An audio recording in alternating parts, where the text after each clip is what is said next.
Hello beautiful soul! Welcome back to my channel. This is Moichang Ame from Japan, Kabayan Virgo. This reading is for you. Tingnan natin na iyong December 1 to 15, 2025. Maraming salamat muna sa mga subscriber, new subscriber, cross-watcher, at sa mga bagong pasok dyan. Welcome na welcome kayo sa bahay ni Ate Aying May. Salamat din sa nakataba ng puso na yung mga comments at sa mga nagpa-personal reading. Marami pong salamat. Kung gusto nyo na energy nyo lang talaga, ang gusto nyo makakuha natin, all the details para sa personal reading is in description below. General reading to Virgo, kunin mo lang sa'yo at itapon ang hindi naman sa'yo. Maaring vice versa, energy mo, energy ng person mo, energy ng malapit sa puso mo, nangyari, nangyayari, or mangyayari pala. Use your own intuition, lawakan nyo ang inyong isipan, ano man ang gender mo, ano man ang edad mo. Wala sa baraha ang inyong kapalaran, kayo pa rin ang makapagdesisyon at makapagpapabago nito. Huwag nyo ipilit kung hindi nyo to energy ha. Hindi ko binanggit ng pangalan mo. At hindi ka nag-iisang energy sa mundong ito. Kung gusto nyo na positive lang, gusto nyo marinig, hindi po ako. At hindi itong channel na ito. Nagsasabi ako ng mga warning sign para rin sa inyo. Huwag nyo ipilit ito na kayo itong energy na ito. Kung hindi, edi hindi.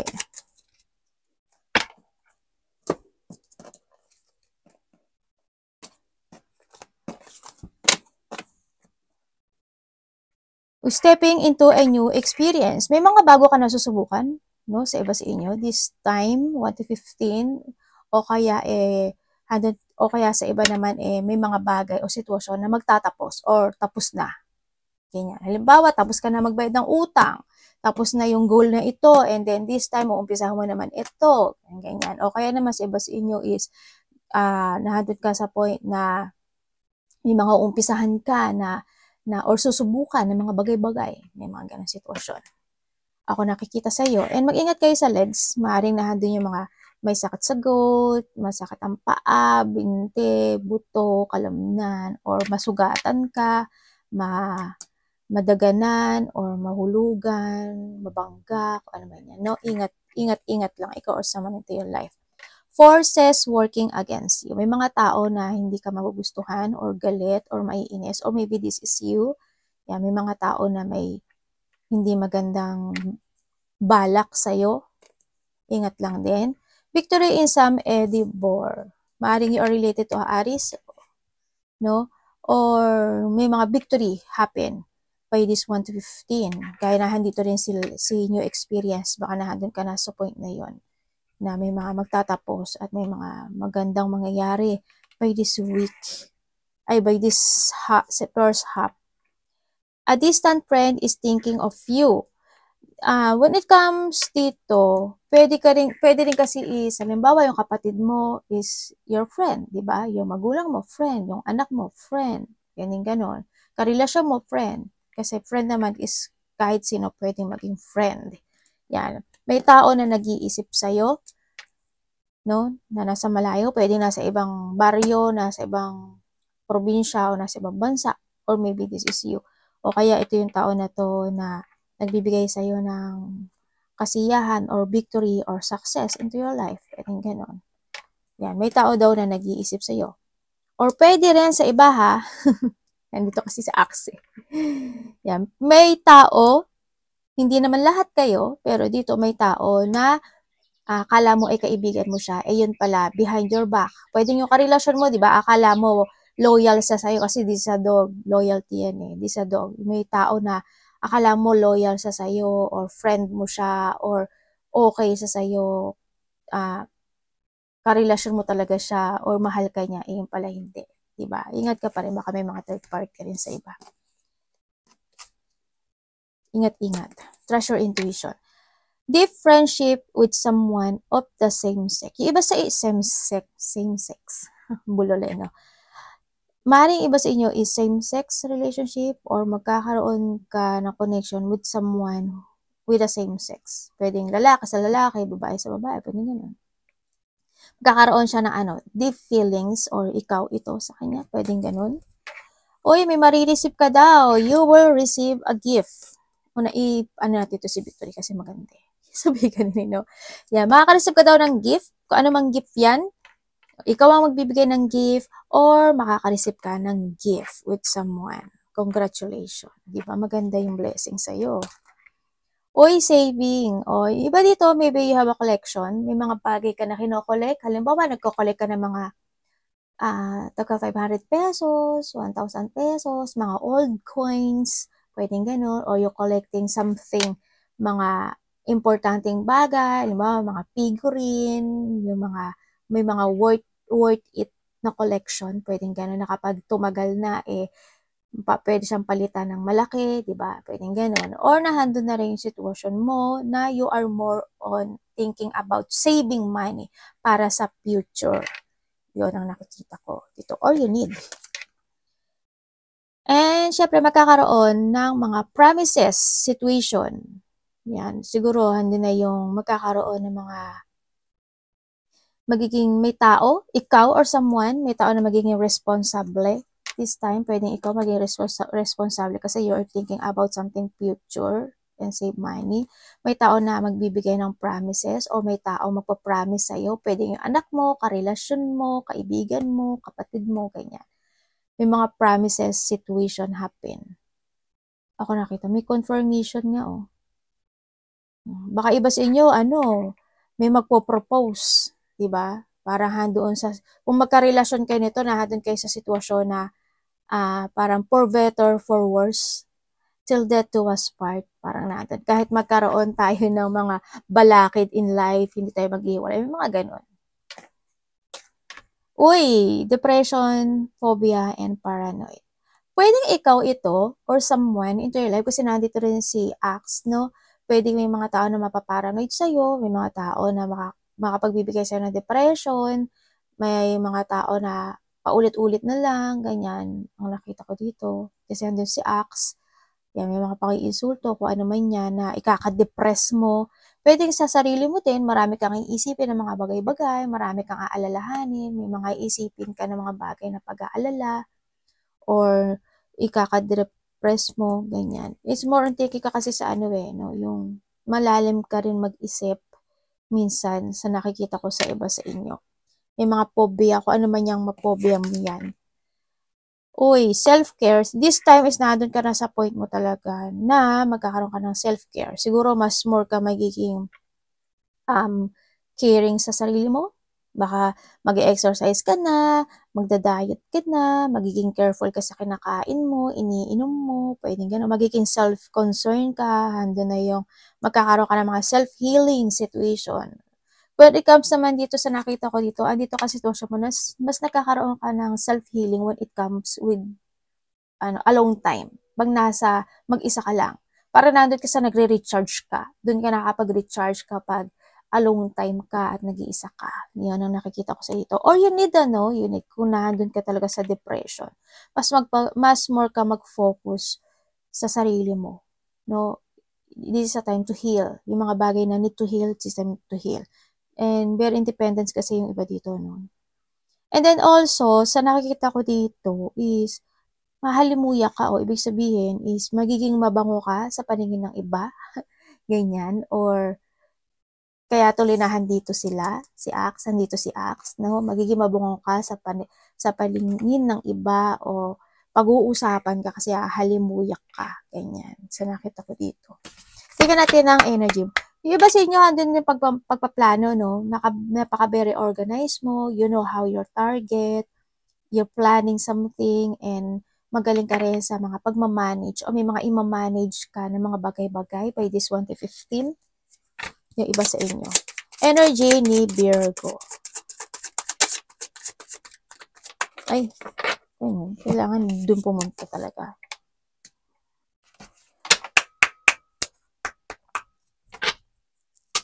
Energy mo. Galala yung ganda. Ano to, universe?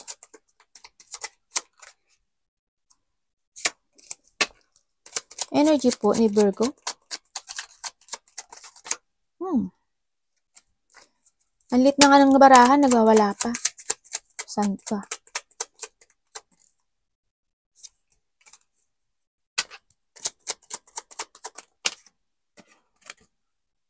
Universe, pwedeng malaman ko to? Tapos na to?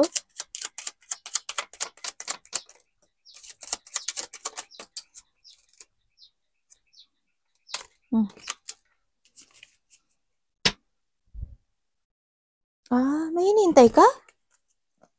Di ba dito may hinihintay daw kayo? Yan. Ang energy mo may paghihintay. Iba dito parang you're waiting for something. Iba naman sa inyo, energy mo is...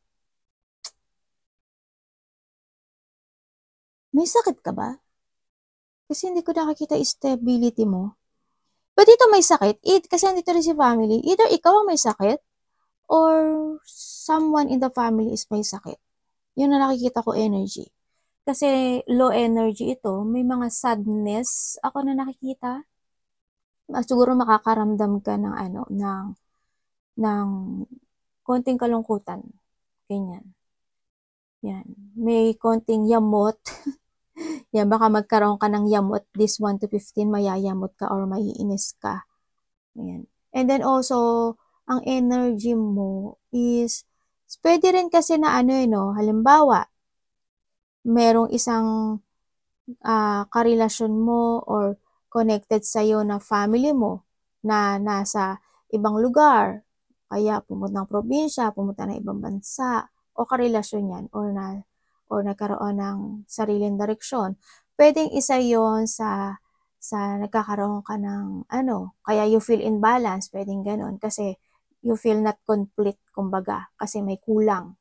Pwedeng ganon, yung nakita ko energy kaya medyo low energy yung nakita ko dito. Pwedeng ganon, may konti nag-separate or umalis, nag-iba ng bahay, bumukod muna, o baka nagtatrabaho sa iba, o kaya may pinuntahan. Pwedeng ganon, Yun na nakikita ko. And then also, yung energy mo rin, andito ka sa point mo na there's a changes of fortune happen to your life. Ibig sabihin, is there's a cycle na destination na magkakaroon ng mga bagong umpisa. Ibig sabihin, may mga magtatapos na cycle sa buhay mo or may mga parating na opportunity sa'yo. So, nakita ko dito yun ang energy mo. Sana iba walang may sakit, Sa iba dito may sakit talaga kayo. Ikaw or someone, siguro andun yung may sakit sa puso, bandang dibdib, cancer, kidney, bladder, bato, ganyan. Yun na nakita ko. So, iba ito may hinihintay daw kayo. Or handun din siguro, iba, hindi naman kayo lahat yun.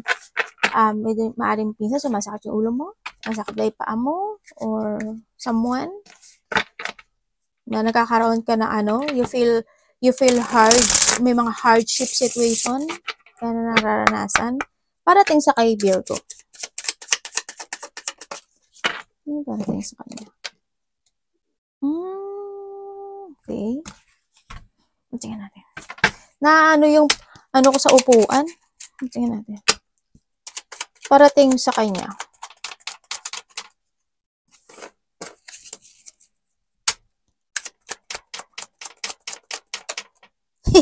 Tawa ako dito sige na. Natawa lang ako. Tawa ako pag nakikita ko yung mga message, natawa talaga ako. Tandaan nyo, wala man akong dinadagdag dito Kung ano yung sinasabi ng card doon, yun yung sasabihin ko sa inyo. Okay, ang parating sa iyo,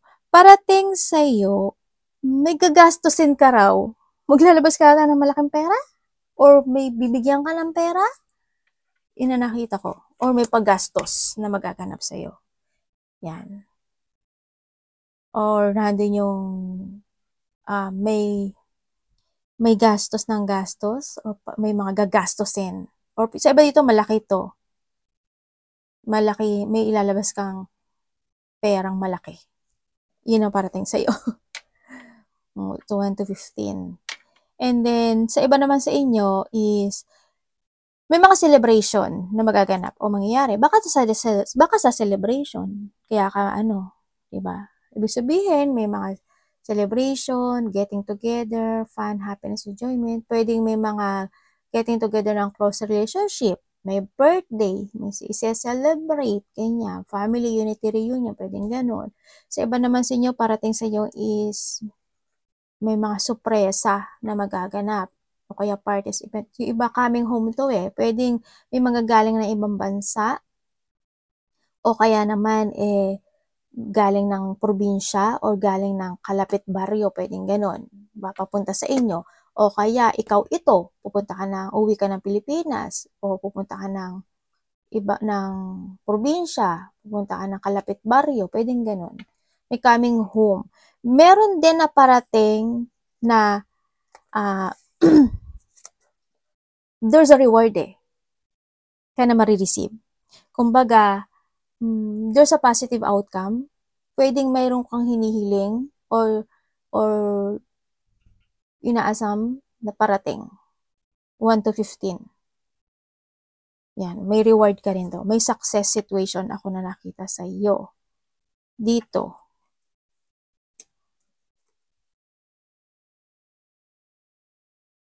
Dito sa sitwasyon mo, either ikaw or someone into your life, pwedeng family related, may tao nagpalagastos.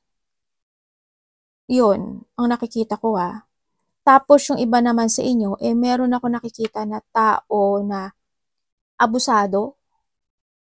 Abusado siya, ganyan. May tao na hindi marunong magbalanse. Ganyan. Yun ang nakikita ko dito. May darating sa yung Tapos, mag-ingat ka pa rin. Hindi naman siguro kayo lahat to, no? Pero kung ayaw niyo naman, okay lang. Kahit hindi kayo makinig. Kasi hindi ko naman binanggit yun ninyo. Mag-ingat ka na lang kasi may nakikita ako na may taong hindi kasi makikinig o hindi niya papahalagain yung mga sinasabi mo. Tapos, may tao na sana hindi ka ma-scam, May scam. May scam. May sinasabing card, hindi ko alam yung card, pero mag-ingat kayo kahit sa mga cellphone, yung mga GCash, ingat kayo. Wala naman kasing GCash dito sa Japan. Yung mga gano'n, yung mga gift card, or ano ba yun, ito, pag binili mo to, free to, hindi naman free yun Actually, kasama yun. Huwag ka magpapaling lang. Ganyan, may mga tao na i-undervalue kanila, ibig sabihin, kung ano yung mga gagawin mo, ipapakita mo, wala sila doon. Parang walang halaga sa kanila yun. Yan O kaya is mga tao na gagamitin ka. Hindi naman lahat sa iyo yun Yan. So iba dito, mga tao na gagamitin ka nila, gagamitin nila yung pangalan mo, gagamitin nila ikaw, ganyan. Mga ganyan sitwasyon. Ingat ka na lang. Anong dapat iwasan? Ay, itaas nga natin to. Ano dapat iwasan yung Virgo?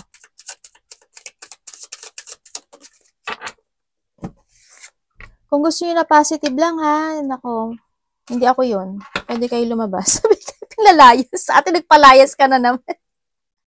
Diba, hindi ko magpalayas. Hindi, kasi iba kasi gusto lang nila positive. Binibigyan ko kayo ng warning, ayaw nyo. Sige, dito kayo sa positive. Teka natin, pag di good luck, kung hindi kayo mas-scam, sabay ka dyan. Hello? What's the ano ba yung reality ng life? Pwede ba? Hindi naman tayo full of positivity. Sabay ganun Ate, sumuhugot ka. Dapat iwasan ni Virgo.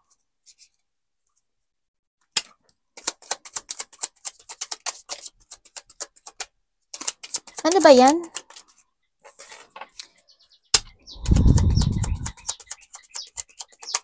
Tama naman. Hindi naman siya ganun, universe, dito. Sinasagot ko yung sinasabi ni Carl. Baka sabi mo, ate, nababalo na si ate. Medya. Okay, dapat mong iwasan. Siyempre, yung ma-out of balance ka, yung ma-overcommitted ka sa mga bagay-bagay. Yung chaos, iwasan mo, mapanghinaan ka ng loob. And then also, kung may mga sitwasyon na need to heal, need to fix, gawin. Sa mga, halimbawa, kung may sakit ka, di ba? Alagaan mo more yung sarili mo. Yung ingat ka sa mga iniinom mo, mag-inom ka ng vitamin, yung ganyan. Kung may mga bagay na nagkaroon ng mali, itama mo na, ganyan. Yung ganyan. Always make a balance. Or you need mo talaga na iwasan mong tamarin ka, o kaya is hindi mo gamitin yung common sense mo. Sabi ganun. Parang pinupoint ni ate, no? Yan, gamitin mo rin. Iwasan mo rin magkaroon ka na magpapaliban. Halimbawa, pwede naman gawin na ngayon. Bakit mamaya pa? Bakit bukas pa? Bakit sa isang linggo na lang? Sa isang buwan na lang? Yung mga ganun. Iwasan mo na lang. Yun, ano? Iwasan mo, syempre, is not to accept yung mga bagay-bagay na nangyari na. Yun ang nakikita ko sa dito. And not to evaluate yung mga bagay-bagay, syempre, may mga bagay na kailangan evaluate, kailangan din na iwasan mo yung always want to be alone, ganyan. Hindi ko naman sinasabi na kung kailangan mo ng kumbaga makipag-bonding ka sa mga tao na kasundo mo lang, yung ganun lang. No? Yun ang nakikita ko dito. Pero alam mo, there's a luck. May luck na darating sa buhay mo. Another message to there's a luck coming into your life. So nakikita ko dito, ibig sabihin, nagkakaroon ng improvement sa finances ng iba. May mga positivity tulad ng sabi ko kanina. There's a hardship situation na magtatapos or matatapos. Yun na nakikita ko. Love, kapatid, anak, magulang, karelasyon, kaibigan, pamilya. Love ni Virgo.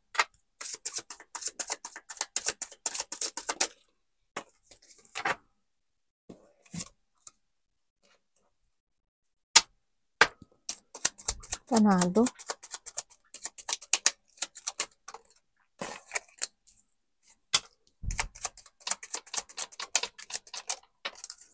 Okay, when it comes sa love. Okay, when it comes sa love, kung single ka. Ayaw nga. Mukhang darating sa iwa. Kung single ka, may mga merong may isang tao na magbibigay, Either magte-text siya or bigla siyang darating sa buhay mo. Sabay ganun no? Na magkakaroon ka ng connection dito. Biglaan lang to. Yun na nakikita ko. May parating. Either biglaan or... Pero mas bata to sa'yo no? Mas bata to sa'yo, itong parating na to. Sa mga single And then sa mga nagkahiwalay naman. Sa mga nagkahiwalay kasi, alam mo daw sa sarili mo bakit kayo nagkahiwalay Maaring may nalaman kang katotohanan pagdating or siya sa'yo, vice versa, no pointed na wala pang alam mo dito. Andoon din na, syempre nagkaroon ng mga anxiety, stress in this relationship. Pero ang sabi niya dito is, gusto niya makipag-communicate sa'yo, sa nakikita ko dito, or ikaw ito, and then, baka makareceive ka ng text message na manggagaling sa kanya within the 8 minutes, 8 hours, 8 days, 8 weeks, 8 months, yan. Yun na nakikita ko dito. Gusto niya makapag-communicate. They still reminiscing the past situation. Yun. They still care naman dito. They still care and love. And itong tao na to is still holding pa rin. Iniisip ka niya gabi-gabi, pero may sikreto siya, no? O nagkaroon ng secret. May mga sitwasyon pa rin na hindi niya sasabihin sa'yo or hindi niya maaamin sa'yo. Yun ang nakikita ko. Or pwede rin na ikaw ito, kumbaga magiging tahimik at magmamatsyag ka sa kanya. Pwedeng ganun. Parang kung nagsasalita siya or magsasalita siya, isipin mo kung nagsasabi ba siya na totoo or hindi. Pwedeng ikaw yun, no? And then also, kung kayo naman is in a relationship, okay naman dito, no? Nagkakaroon naman kayo ng magandang pag-uusap when it comes in this relationship. Yung iba dito, 1, 2, or 3 ang anak. Yan, may mga unexpected, siguro may mga unexpected na minsan, pagka nag-usap kayo, bigla na lang siyang magte-text, bigla na lang siyang kakausapin ka or ikaw, bigla ka niya na lang kakausapin. May mga ganong sitwasyon. May mga pag-uusapan daw kayo dito. By 1 to 15. Pero yung mga pag-uusapan na yun, ang nakikita kasi dito, indecision or hindi yung sitwasyon na sa iba hindi lahat May pag-uusapan kayo na na hindi makakapag-decide. Halimbawa, example lang, halimbawa, labas tayo, ganyan, ganyan, ganyan, ganyan. Hindi pa siya ganun ka-desisyon. Hindi pa clear, ganyan. Pwedeng ma-delay. Ay, pwedeng wag na lang bukas sa susunod na lang. Pwedeng ganun. Yun. Tapos, o kaya naman sa iba dito is magkakaroon ka na, ma-overwhelm ka sa mga bagay na malalaman mo sa kanya or malalaman niya sa'yo. O kaya sa mga sasabihin mo sa kanya, ma-overwhelm siya or ikaw ma-overwhelm ko sa mga sasabihin niya. O kaya sa mga kilos o gawa niya, ma-overwhelm ka. Mga ganun sitwasyon ako nakita. Stable naman sa iba dito, maaring matagal kayo nito, no? Andi naman yung suportahan sa isa't isa. Kung may third party naman dito, ang nakikita ko dito, hindi siya makapag-desisyon. Sa iba sa iba lang na may third party, hindi siya makapag-desisyon kung sino sa inyong dalawa, ganyan. Pero sabi dito is, alam mo sa sarili mo kung ano yung totoo about this relationship. Kamusta po ang money? Stable yung relationship sa iba dito. Maring nahandun yung sa iba, is ikaw or siya, nagkakaroon kayo ng reminiscing from the past. Pwedeng handun yung sitwasyon na may mga bagay kayo na uulitin. Ginawa nyo noon na uulitin nyo muli ngayon. Pwedeng ganun. Money ni Virgo. 1 to 15. Kamusta po yung money ni Virgo? Halimbawa, dati hindi kayo nagde-date. Ngayon, gusto nyo na mag-date. Kumbaga, nagde-date pala kayo dati. Ngayon, hindi nyo dahil sa sobrang busy nyo, di ba? Hindi kayo nakapag-date. Ngayon, magde-date uli kayo. O kaya, may mga mapag-uusapan kayo sa nakaraan. May mga ganun sitwasyon. May mga mariremanizing kayo sa nakaraan. Pagdating sa relasyon. Money. Okay.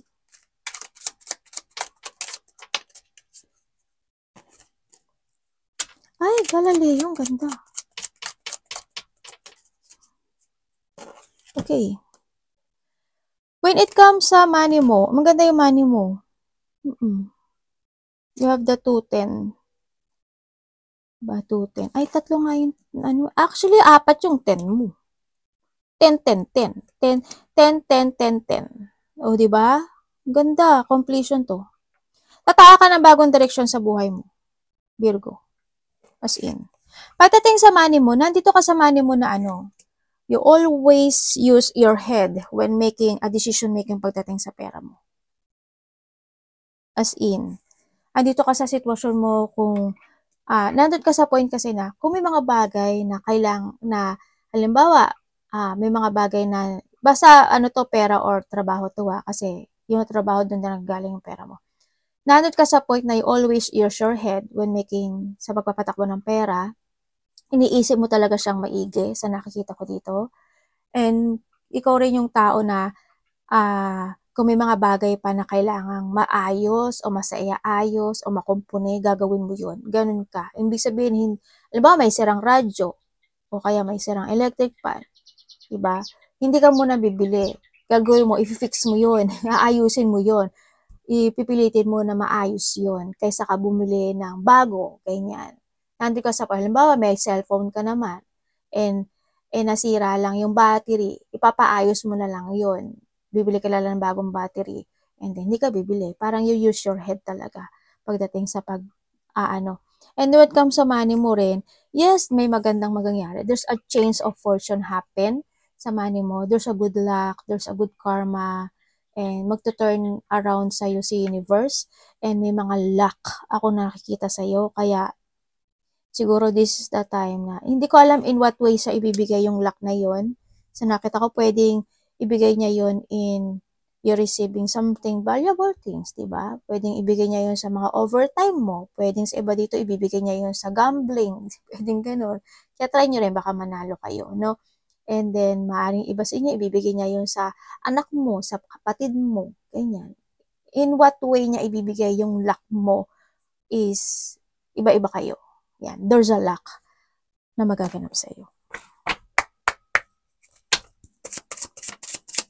Good luck to. There's a good luck situation. Iba dito yung mga new opportunity o may mga bagay na magtatapos na sa buhay mo.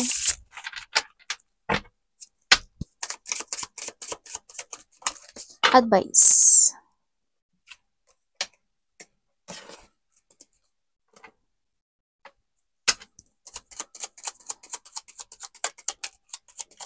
Advice po? Ay, ganito talaga siya, universe. Parang kinausap ni ate may si ano yun. Okay, hindi ko mo nabibigay yung advice ha. When it comes dito is, nandito ka sa sitwasyon mo na, ay oo nga no. Dito ha, may mga taong magiging makasarili, sakim, sarili na iniisip nila. May mga sasalungat sa'yo. May mga taong hindi believe or walang tiwala. Pwedeng ikaw ito sa kanila or ito sila sa'yo ha. May mga hindi pagkakasunduan, pagtatalo, alitan. Yan. Yan ang nakikita ko ha. Sa iba naman sa inyo, yun nga, tulad ng sinabi ko kanina, may mga pagkagastusan ka raw. Ibig sabihin, may lalabas na malaking pera or marami kang gagastusin. Sa iba is may mga happiness, abundance, and enlightenment. And also material success. Increase na material meron din. When it comes sa advice is kahit naman na ganito ka na, di ba?